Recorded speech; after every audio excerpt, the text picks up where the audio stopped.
Jamen, jeg har faktisk boet i Iran i 2 år, så jeg boede i USA i 7 år.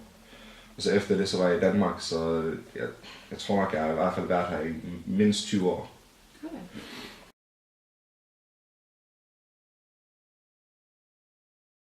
Ja, det har jeg i hvert fald. Altså, jeg har tit været ude og spille musik for folk, fordi før i tiden der var jeg musiker sammen med nogle andre.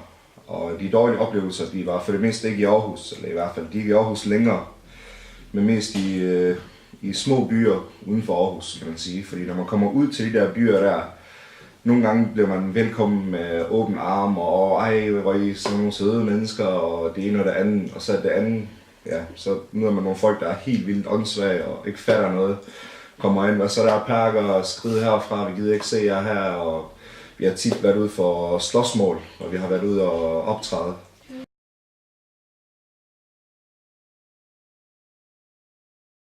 Du ved, de er nogle dejlige mennesker, men nogle gange kan jeg godt sige, at de er iskolde. Nogle gange de er bare kolde. På nogle områder, hvor man bare går i chok.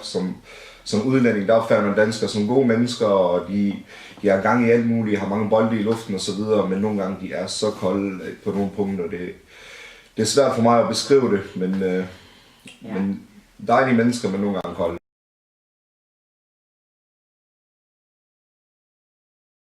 I sidste ende, alle sammen, vi er jo mennesker, kød og blod i sidste ende, så jeg har ikke noget imod nogen, men igen, hvis der er nogen, der siger noget racistiske imod mig, så kommer jeg nok til at sige et eller andet tilbage, og det har nok været, dengang jeg var yngre, så har det været helt galt.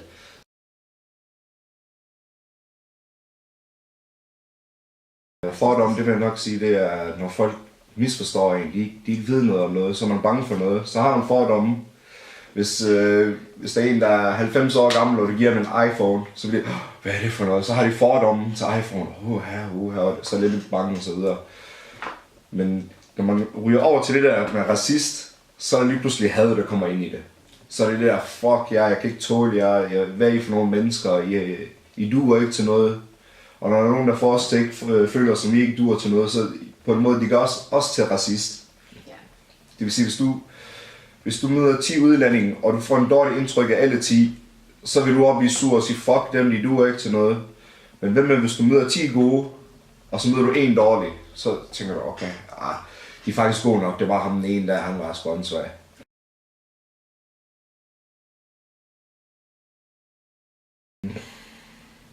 Lige i øjeblikket, der er ikke så meget racisme, synes jeg.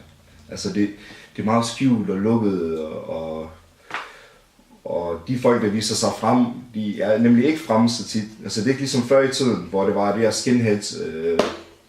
For lang tid siden, så var der nogen, der hed grønjakker. Og de grønjakker, de var fucked up, og nazistflage, og helt skaldede og så videre. Nu, racisterne, det er sådan nogle slækhår, og de ligner helt normale mennesker. Altså, du kan ikke kende forskel mellem den ene og den anden.